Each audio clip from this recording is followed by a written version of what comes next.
Everything we have to continue to work on it now. It's called James. I host this news every morning.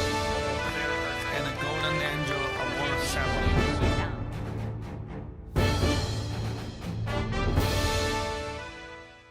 Hello, dear friends, my lovely audiences. Welcome to the East West Show. Jack Chow on the East West, exclusively sponsored by Wolfers, the Belgian royal family designated brand of jewelry with 400 years of glorious history and hand-forged by 10 generations of the master craftsman on the global earth.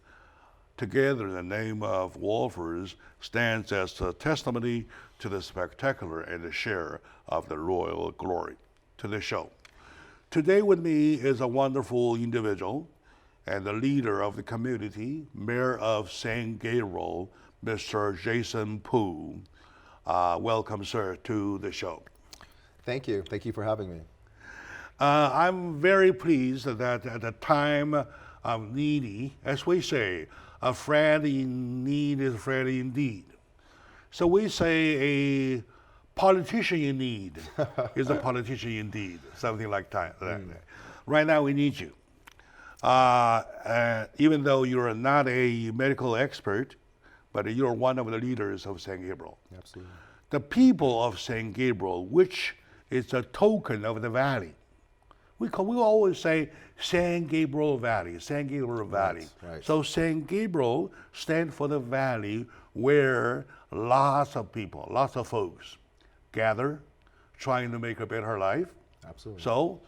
So as a leader of the San Gabriel, we say that this is a time we need you. Sure enough, when I call, Mr. Jason Pu had no hesitation, answered my call, and to come here. Now here he is. On behalf of the people in San Gabriel, we appreciate the fact that you show your face to the camera, and I'll be checking with the needle points about each of how ready are you. So that's why the show title of today is San Gabriel is Ready. Fantastic. So we want to see how ready is San Gabriel, right? Yeah. So to start with the whole thing, I want you to give, if possible, a description of your city, of San Gabriel. It's the land, it's the people, it's the economy, it's ethnic groups. Absolutely. And the natural picture, please. Absolutely. Thank you very much for having me. It's a pleasure to be here. And thank you for that wonderful introduction. The city of San Gabriel is actually the birthplace of the Los Angeles region. The San Gabriel Mission is the oldest standing structure in all of Los Angeles County. And that is why the mountains, the valley, the river are all named after San Gabriel. So we have a lot of rich history. That mission was the fourth of the California missions and founded in 1771. That's even before the founding of our country, of the United States, exactly. So we're very proud of that history, and we have so many layers of culture and peoples and such rich diversity. And I like to say that we try to celebrate and include everybody that we have and make sure that everybody feels welcome in the city of San Gabriel. Exactly. Now, our city itself is about 65% Asian American. Oh, 65%. Yeah, over 60% Chinese American. And our area is one of the few areas that is majority Asian in the entire continental United States. I see. Yes, and in fact, the San Gabriel Valley is the largest concentration of Chinese people outside of China. Yeah, which is true, yes. Yeah, absolutely. Throughout all of Los Angeles County, we make up, as Asian Americans, we make up about 15 to 18%. It's a total of maybe 1.5 to 1.8 million people. And so we're a very, very significant part of the LA County community.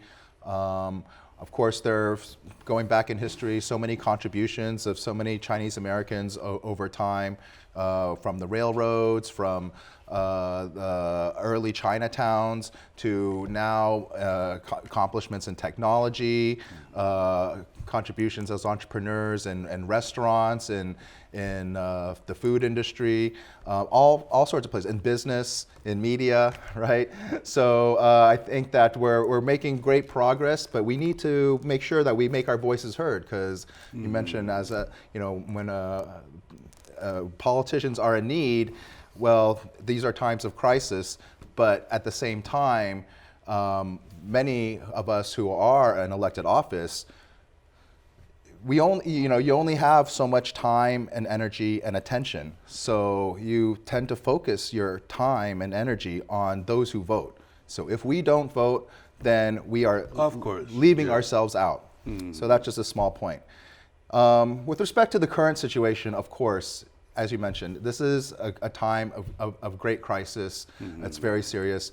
I personally have been monitoring this situation ever since the outbreak in Wuhan started in Wuhan. So for me, it's very tiring too, because it feels like over 2.5 months of heightened alert. And I want to say to most of the people and all the people that are watching at home that this is not a surprise situation. We are very, very prepared because of the things that occurred in China and the extraordinary actions that the Chinese government took. It bought the rest of the world time.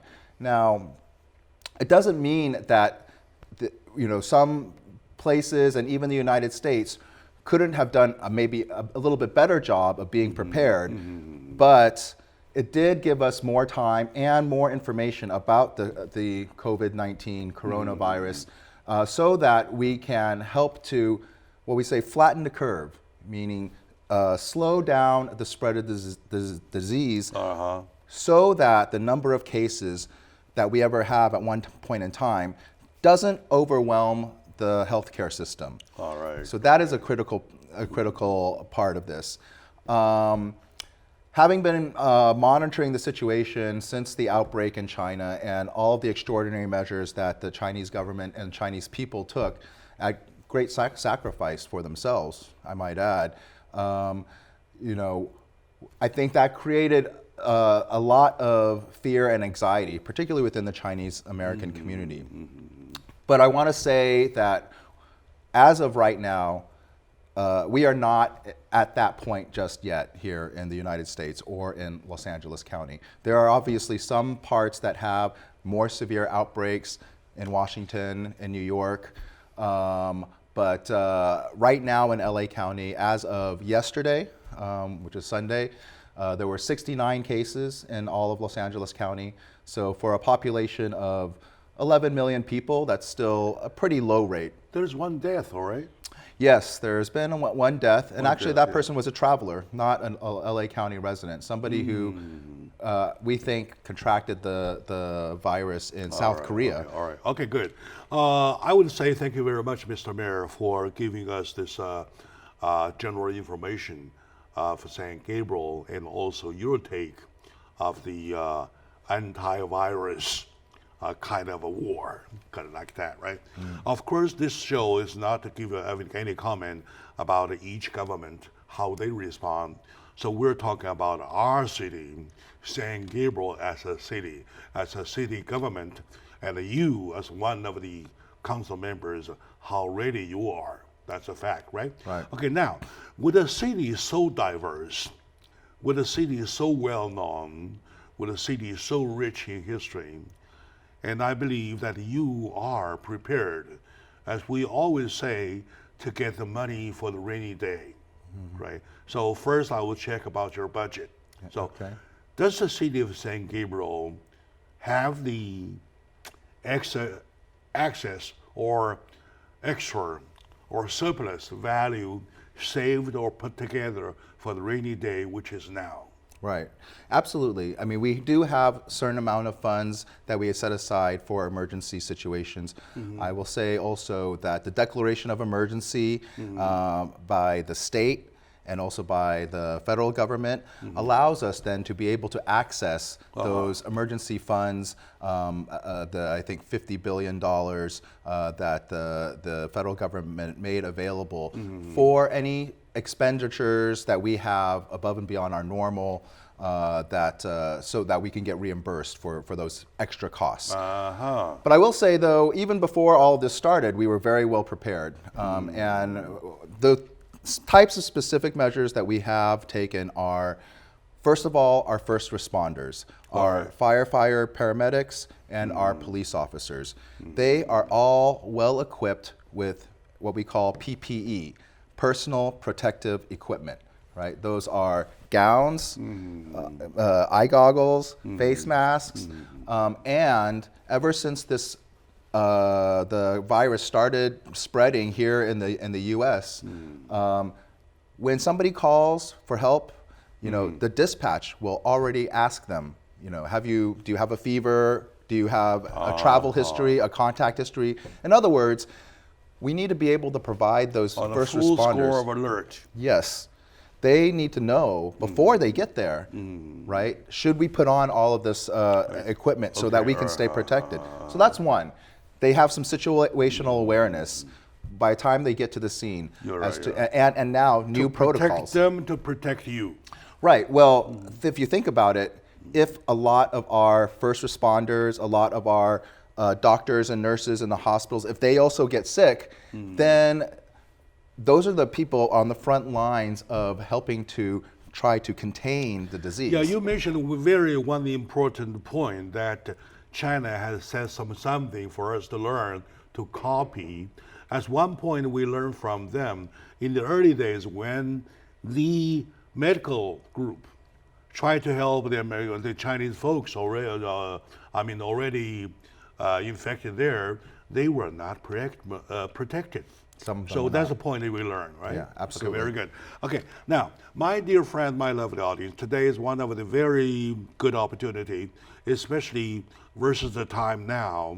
We have Mr. Jason Pu, Mayor of San Gabriel, who is so warm enough, who cares about the community so much to come here on the show to share with us his knowledge, and also to let you know that the San Gabriel as a city is ready.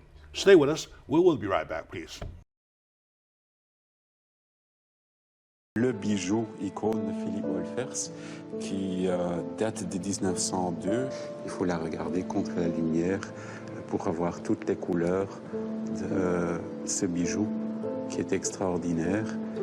Avec les opales, c'est un thème très à la mode, à la période Art Nouveau. On voit en argenterie, mais aussi en peinture. Et ça a à voir aussi quelque chose un peu symbolique. Une libellule, c'est très belle quand on la voit de loin, mais quand on l'approche, c'est comme un dragon en anglais. On dit un dragonfly. C'est une des grandes figures de l'Art Nouveau. Et cette pièce, mieux que n'importe quelle autre, témoigne de sa virtuosité. L'opulence, le raffinement, les courbes et les couleurs, et puis le thème aussi, qui raconte une époque. Libellule a été réinterprétée, plus légère, mais c'est bien à son aïeul qu'elle fait référence, une pièce désormais accessible à tous, puisqu'elle est passée de la boutique au musée.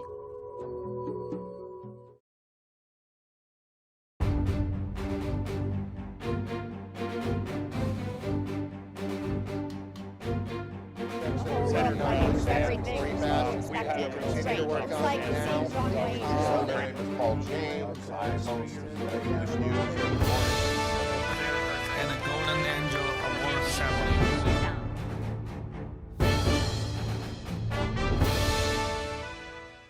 Hello, dear friends, lovely audience. Welcome back to the East West Show that is exclusively sponsored by Wolfers, the Belgian royal family designated brand of jewelry with 400 years of glorious history and hand forged by 10 generations of the #1 master craftsman on the global earth. Together, the name of Wolfers stands as a testimony to the spectacular and the share of the royal glory. Back to the show, back to my friend, my guest, Jason Pu, Mayor of San Gabriel, a city that represents the whole valley. So thank you for your statement, and welcome once again to the show. All right, now, to the point, I know that the city of San Gabriel is not only psychologically ready, financially the city is ready because the city does have the rainy money. And also you mentioned that with the federal funds available, Right. in case for overspending, there is always somewhere to go. Right now. And then you mentioned about the fact that your first responders, firefighters, police officers, who are the one who have to put their lives in line when something happens. You have them protected, which is a good philosophy. We learned from China example that in the early days people were not protected. So now, except of that, in addition to that, in addition to that, we're always thinking about, we all pray that nothing worse happens. However, if things did happen, right? So suppose in a situation, if some of the confirmed folks need some area of quarantine, though, do you not have such area or facility or anything? So at the moment, we are not aware of one single confirmed case in the city of San Gabriel. But if the LA County Department of Public Health determines that we need to quarantine and go to a more rigorous form of lockdown, we will be telling people to try to quarantine in their homes. Our local hospitals have some limited capacity to be able to handle some cases and basically to isolate those cases and treat those cases of COVID-19 if that becomes necessary. However, it depends on how quickly the rise is and how many of those cases, and right? the numbers, of course. The numbers, right, exactly. That's what I mean when it's extremely important to flatten the curve, right? So that the rise is not so steep that it overwhelms our healthcare system, that we don't have enough rooms In other available. words, can we say that in a relatively mild situation with a kind of like acceptable or amicable curves, Sure. the hospitals of San Gabriel will be capable of handling some? Yeah, I'm confident that that's the case. It's not just within the city of San Gabriel, of course, right? We look at the whole region, and which includes the San Gabriel Valley, it includes LA County. And right now, as I mentioned, the LA County Department of Public Health is managing all those cases. As I mentioned, as of yesterday, 69 cases in all of LA County that are confirmed. Now, we know that the number of cases is going to go up as we do more testing, as there is further community spread. But the important point to remember is really just to stay calm. We know the numbers will go up. We know that there will be more measures that we need to take to control the spread.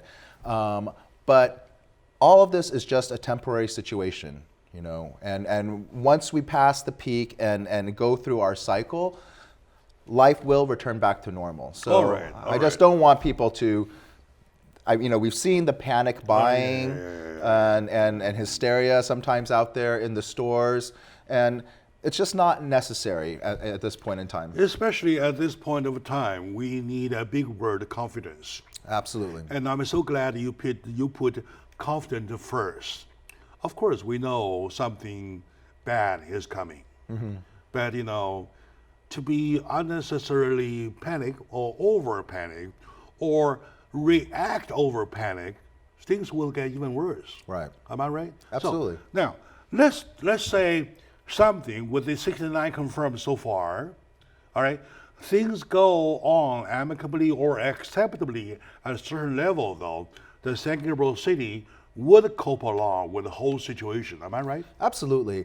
I would say that, if we would only be there as a backstop to the hospitals and frontline healthcare system. All right. If that becomes overwhelmed and additional spaces are necessary, of course we would make those spaces available to be able to house people who are sick and need treatment, that need to be quarantined, Good so forth point, and so good on. point. Yeah, good But point. again, with 69 cases in LA County right now, of course we know the number will go up, but that point has not been reached yet where we cannot handle it, and that was one of the things that happened in Wuhan, and they have to build the hospitals in 10 days or whatever, use schools or gyms for the sick people. Yeah, exactly. That's what we're trying to avoid here. So what you're saying is that with the current situation and the expected or could be worse situation, in between there is some kind of cushion. Yeah. Well, Some kind of cushion, right? Well, and right now we're at the very, very beginning and at the very low part of the curve. All right. And so we're just hoping we can keep it kind of smooth rather than a big spike. All right. Now, next thing is that as a city of San Gabriel, as the government though, what have you done so far to educate people? I have been very active on my Facebook page to keep people informed and keep people calm. And I think that that's very, very important at this point in time, that we stay calm. This is a temporary situation. We don't need to buy a year's worth of bottled water or 2 years worth of toilet paper. I recommend having a week or 2 weeks worth of food on hand. But even that, we are not on lockdown yet, and hopefully we don't have to go to that point. We can still go out. I recommend ordering takeout from your local restaurants. In fact, like if you call the restaurant, order takeout, and go to pick it up. Locally, we believe that is actually safer than going to the grocery store, where you could be exposed to more people. You're right. Right. So, and that's one way of also supporting the local businesses, which are really suffering, and feeding your family and keeping your safe and your community safe. So I think that these are some of the messages that haven't been put out there in the media generally, that we need to take into account locally about staying calm, not panic buying. And let me tell you, if I might, why that makes this bad situation worse, right? When you try to hoard, then you're not leaving any for other people. That creates more tension, and anxiety within the community. You're right. It kind of puts neighbor against neighbor, and then it can also lead to price gouging. So you sometimes are seeing now online people who are taking advantage of the situation and trying to sell these things at a high price. Yeah, you're right. But looking at the San Gabriel, though, look at the Valley Boulevard. Look at the San Gabriel Boulevard. You are pretty much a commercial city. Well, I would say Commercialized city. we have 3 main commercial boulevards: Valley, San Gabriel, and Las Tunas. But 65% of the land mass of the city is actually residential. So we are, part of what I love about our community is that balance between having commercial and being a nice bedroom community with houses and backyards and good schools, things like that. We have that good balance. It's very convenient to get to a really great restaurant or to the ranch market, but also nice, safe, and quiet neighborhoods for families. So that's the thing about San Gabriel that is, I think, not unique. I mean, what makes us unique is the mission, but it's one part of it that makes it special and attractive to a lot of people. So we need to think about both sides of the equation. How is this affecting our businesses, especially small businesses? Exactly. That's exactly what I was going to ask. Yeah. Let's take a moment now. When we come back, we will really see the double-edged sword right now we're handling. Either way, all right? So, my dear friends, today with me is Mayor of San Gabriel City, Mayor Jason Pu, and I appreciate his statement already that it is a big problem. However, we're dealing with sober-mindedness not the kind of like fusion, not kind of like not kind of confusion, not over panic, and we are systematically dealing with it. So let's take a moment out. We come back to continue right away.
Everything we have to continue to work on it now. My name is Paul James. I host English news every morning. And a Golden Angel Award ceremony.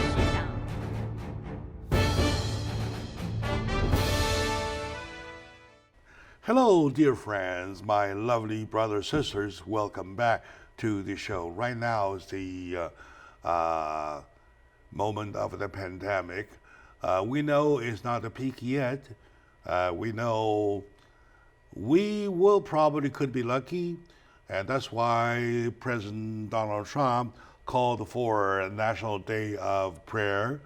Well, we hope God will take care of that. However, before that happens, we really need our gods. Our gods will be the leaders of the community. Yeah.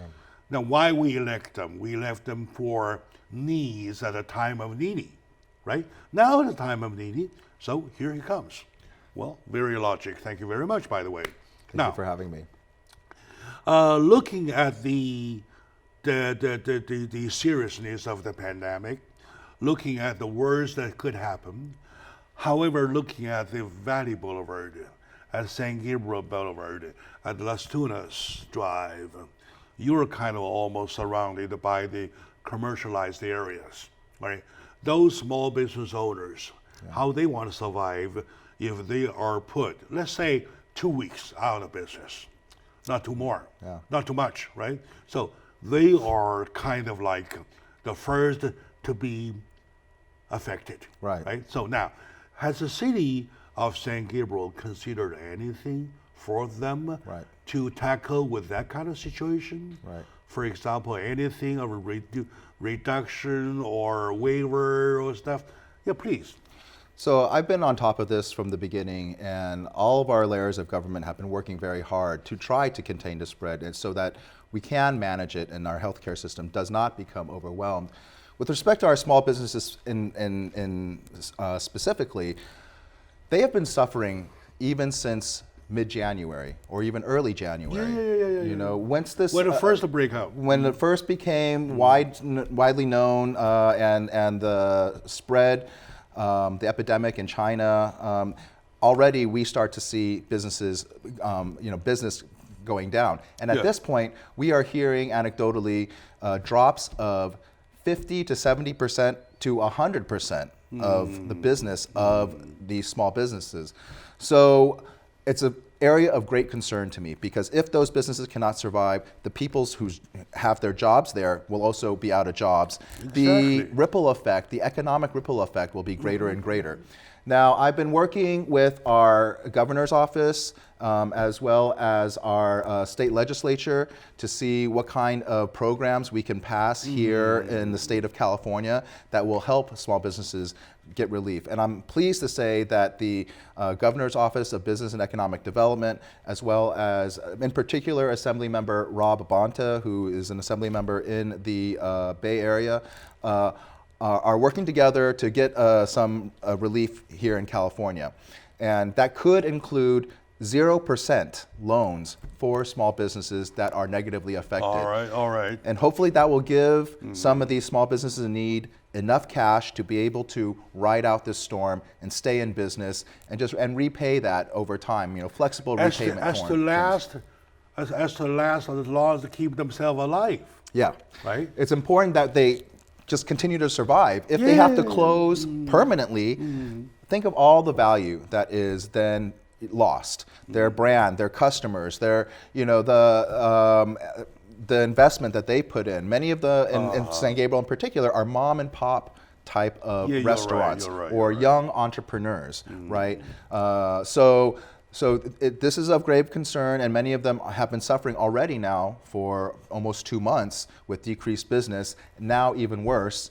And we probably will need to also pass further regulations to limit restaurants, bars, clubs, and this includes our boba shops as well. Limit how much they can stay open. But again, I am encouraging our community members and the restaurants to start going online or go towards phone orders so that people can take out. You still want to get that boba or your coffee or lunch or dinner, call ahead, order it and pay.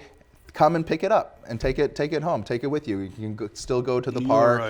You don't have to necessarily stay there at the restaurant, but it's important that we support those small businesses. All right. You mentioned something that might be available at the state level, though.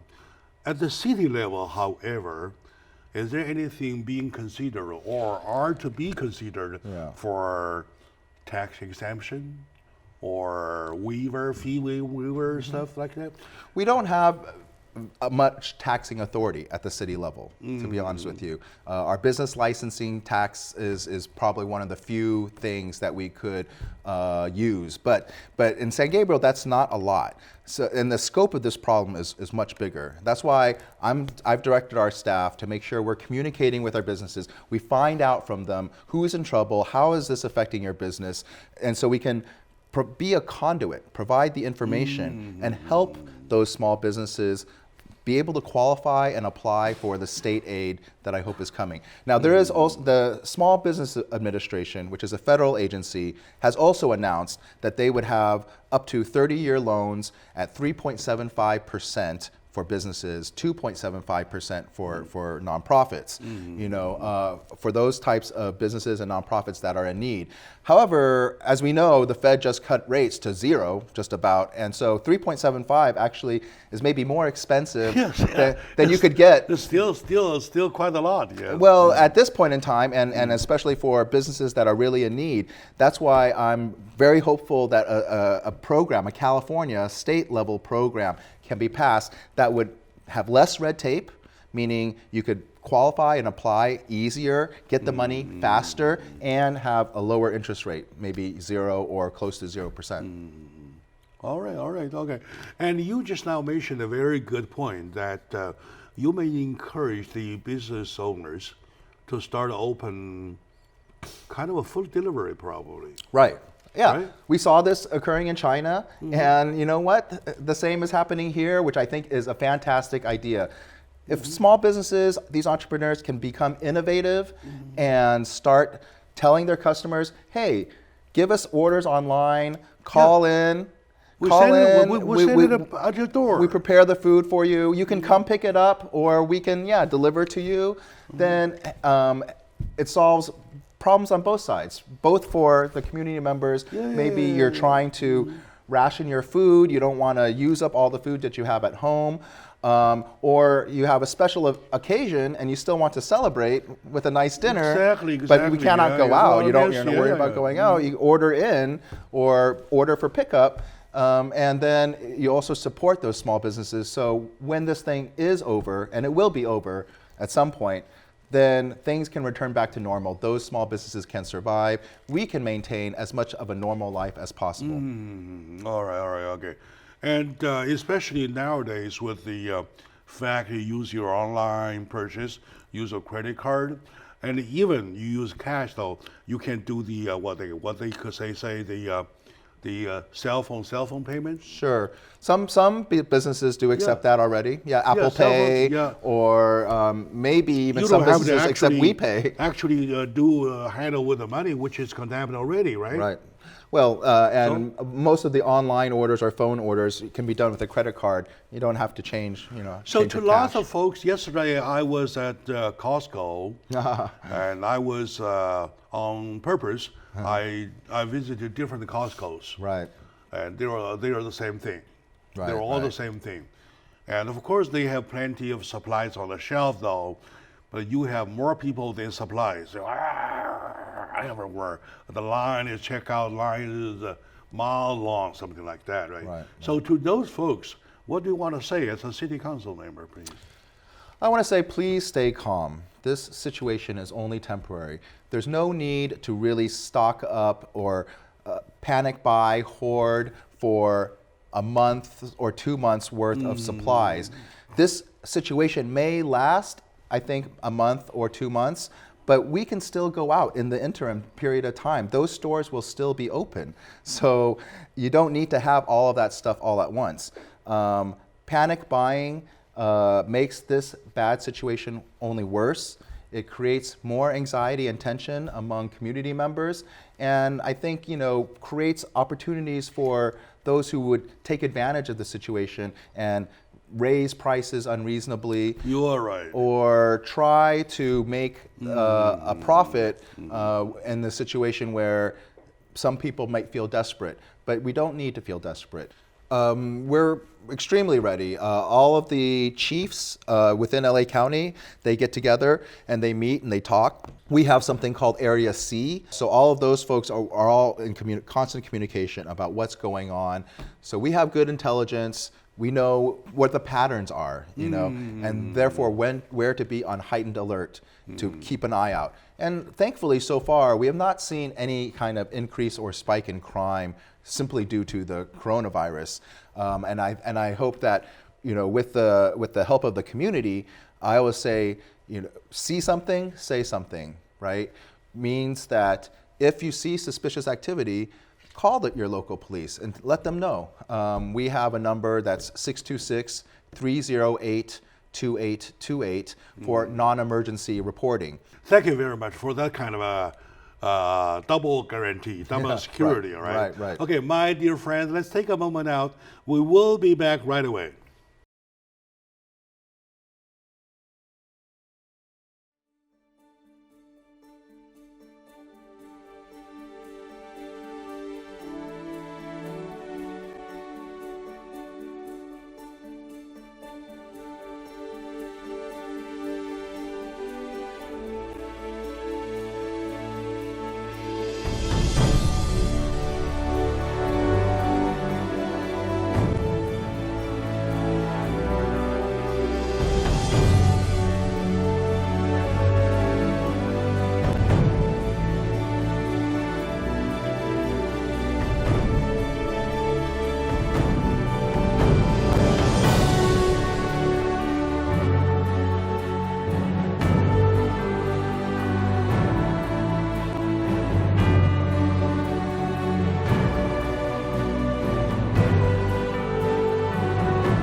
My name is Paul James. I host English news every morning. And a Golden Angel Award ceremony.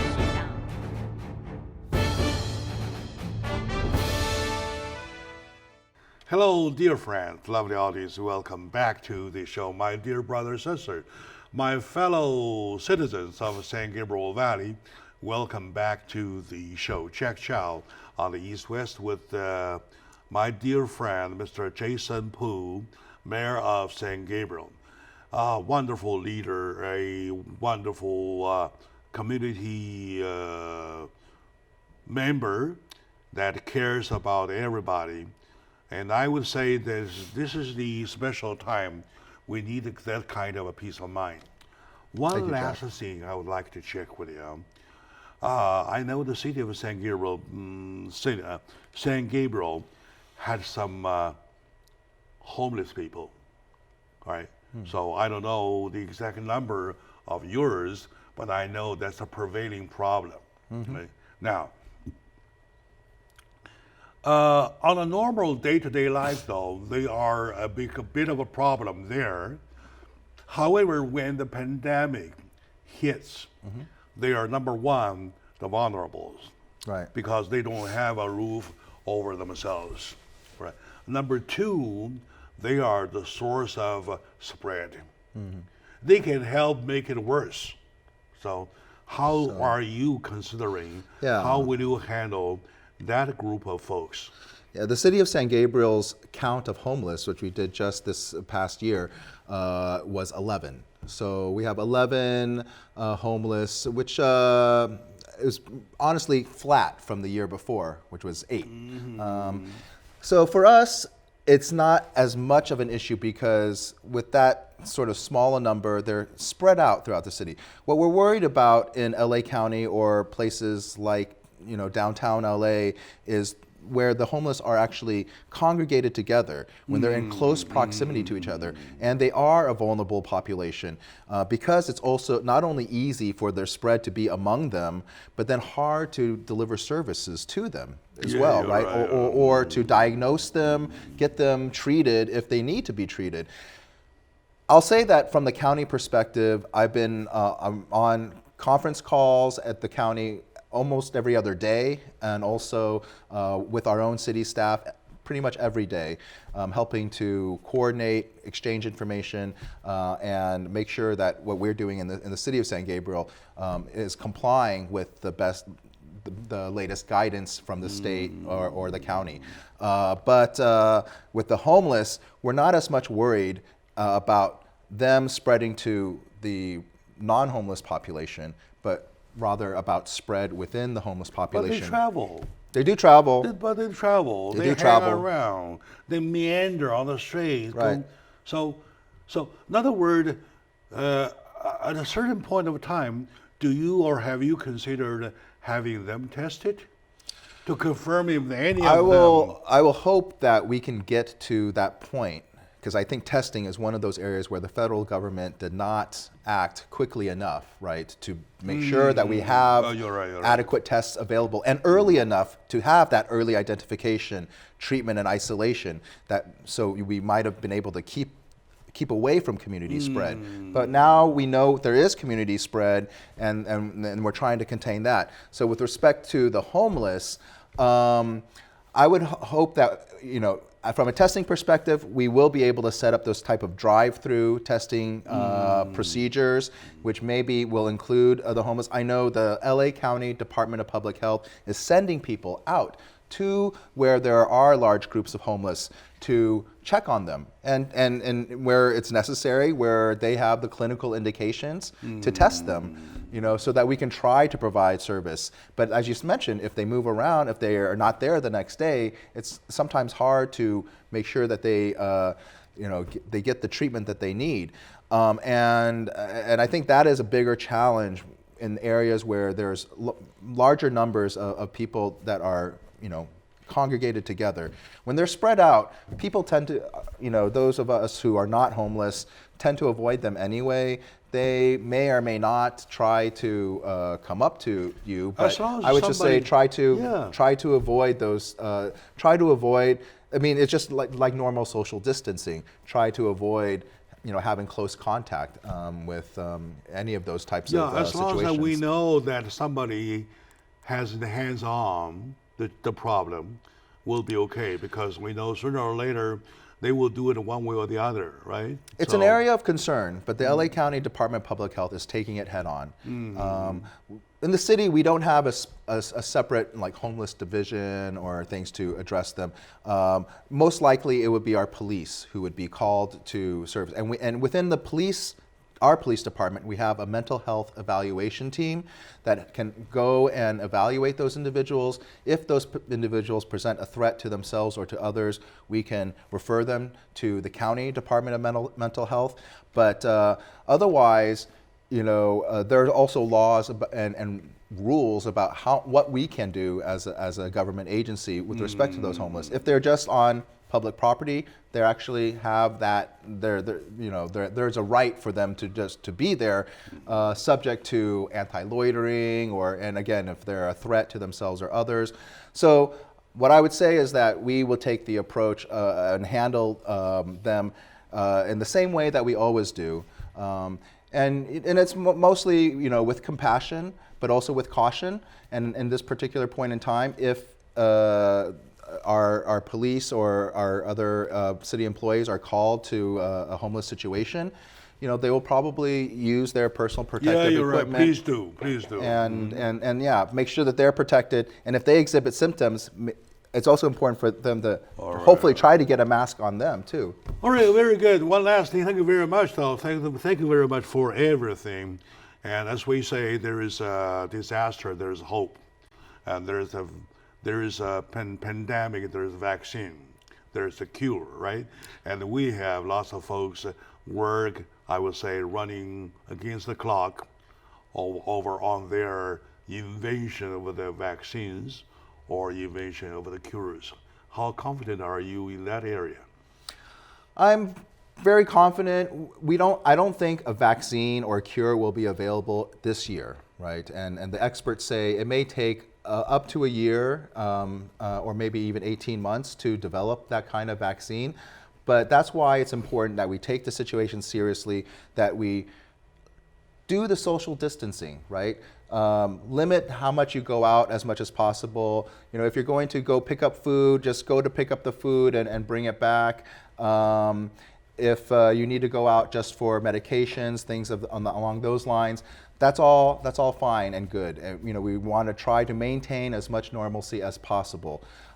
But by not going into crowded areas, by practicing all the social distancing, washing your hands, all those things that we keep talking about, then we are not just helping ourselves, but helping the community as a whole by flattening the curve, slowing down the spread. And I'm confident, my own personal opinion, and I'm not an expert, I'm not a public health expert nor a doctor, but my own opinion is that we will probably reach the peak within LA County over the course of the next 2 weeks, perhaps, and that this whole situation for us here locally will last about a month and a half, perhaps, and we just need to deal with the new situation, but not with panic and fear, but more with calm. All right, very good. Enough confidence, enough information. And I say thank you very much to come here to calm us down, right? And also for the sharing of the information, your peace of mind, your confidence. And my dear audiences, thank you for watching. And we are here by now. We'll see you next time. All right? Thank you.